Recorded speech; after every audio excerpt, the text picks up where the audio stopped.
He had always carried his past like a heavy chain, each link forged from mistakes that once defined him. Prison had been his world for years, a place where the walls were cold, but the silence was colder. Every night he lay awake, haunted not only by what he had done, but by what he had lost. When the gates finally opened and he stepped outside, he thought freedom would taste sweet. Instead, it was bitter, flavored with suspicion in people's eyes and doors closing before he could even knock. He tried, at first, to walk the straight path. Job applications filled with hope ended in rejection. Even when he managed to land a day's work, it was gone as quickly as it came. Once someone discovered where he had been, he would sit alone in the evenings, staring at his rough hands, asking himself if society would ever let him be more than a number in a file. Shame was heavy, like a stone pressing into his chest, and sometimes it felt easier to give up than to keep trying. But there was one voice he couldn't forget. Years ago, during his prison time, a man from the community used to visit and speak to the inmates. His message was simple but piercing. Your past is a story, not a sentence. What you do with it, now that's your choice. Those words became like a fragile flame in his heart. Whenever despair crept in, he remembered them, holding on like a drowning man clutches driftwood. The world outside, however, was not kind. He learned quickly how deeply people feared those with records. Friends he once knew crossed the street to avoid him. Families whispered when he passed by. There were days when hunger gnawed at him, when the loneliness of rejection echoed louder than any prison cell. Yet, something inside resisted the pull of his old life. He knew he couldn't return to crime, not after all he had endured, not after promising himself he would never again waste the gift of freedom. One evening, after another failed attempt to find work, he sat on a bench and thought about that voice again. Maybe he couldn't find a place to belong because he was meant to create one. The thought startled him, but it refused to leave. Perhaps there were others like him, men who longed for a chance, yet were turned away at every door. If no one would open one for them, maybe he could build one himself. It was the first spark of an idea, a fragile hope, but it was enough to lift the weight from his chest for the first time in years.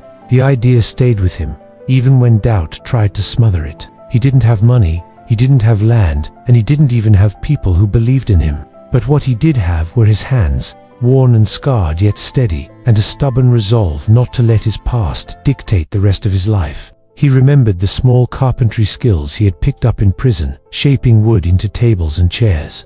Maybe, he thought, that could be the seed of something larger. He found an old abandoned garage at the edge of town. The roof leaked, the walls were cracked, and dust clung to everything like a second skin. Most people would have walked away, but he saw possibility where others saw ruin. With a borrowed hammer, some nails, and hours of sweat, he began to transform it. He fixed what he could, patched the rest, and turned the forgotten space into a modest workshop. At first, it was just him, working alone, carving chairs and repairing old furniture for anyone who would give him a chance. It was hard. Sometimes he went days without customers, and the little money he made barely covered food. But every piece he finished felt like a silent promise to himself. I will not waste this chance. Words slowly began to spread. A neighbor gave him a broken table. A shopkeeper asked if he could fix a door. Each small job brought not just a few dollars, but something great to trust. For the first time in years, people looked at him and saw a craftsman, not a convict. That looked more than the money, kept him going. Then came the moment that tested him most. An old friend from prison showed up at the workshop one day, tired and desperate. He had just been released, and the world outside was treating him the same way it once treated our man, with suspicion, with rejection, with silence. He asked if there was any work he could do. For a long moment, the man hesitated. Taking him in could risk the fragile trust he had built with the community. People already judged him harshly. What would they say if he surrounded himself with other ex-convicts? Yet he remembered the long nights of hunger, the endless rejections, the hollow ache of being unwanted. He looked at his friend and saw himself, so he handed him a hammer. That day, the workshop stopped being just a place to make furniture. It became a place to rebuild lives. Soon, others came, 2 men who had stumbled, who had been cast aside, who carried the same chains of shame. Together, they worked, learned, and slowly began to lift each other out of the shadows. But the road was not easy. There were whispers in the town, some calling it a den for criminals, others predicting it would fail. A few nights, vandals smashed their work and painted hateful words on the garage door. The men stood there in silence, staring at the wreckage. Yet instead of breaking, they rebuilt. Each strike of the hammer became a defiance, each repaired table a declaration that they would not be defined by their past. The workshop was no longer just wood and nails, it was hope taking shape, piece by piece. The workshop slowly became more than a place where furniture was made. It grew into a space where broken lives were carefully mended, where men carried not just tools but the weight of their stories, sanding down the rough edges of shame until something stronger and more beautiful appeared. Each finished table, each polished chair, was more than wood, it was a symbol of second chances, a quiet proof that people can be reshaped, just like the materials in their hands. Over time, the town began to notice. At first, it was small things. A shopkeeper, who once doubted them, now came with steady orders. A neighbor who once crossed the street, began waving instead. Children peeked through the open doors, curious about the sound of saws and hammers, their laughter filling the air that was once heavy with suspicion. Slowly, trust returned, not all at once, but like the careful stitching of a torn fabric. The man watched the transformation with a quiet pride. He saw men who once carried despair now stand straighter, their eyes no longer downcast. He saw them share meals, laughter, and dreams about futures they had thought were forever lost. For himself, he felt something he had never truly known before: dignity. Not the fleeting pride of surviving, but the steady confidence of building something good, something lasting. One evening, as the sun dipped low and the workshop glowed in the fading light, he looked at the men gathered around. They were tired from the day's work, their hands dirty but their spirits alive.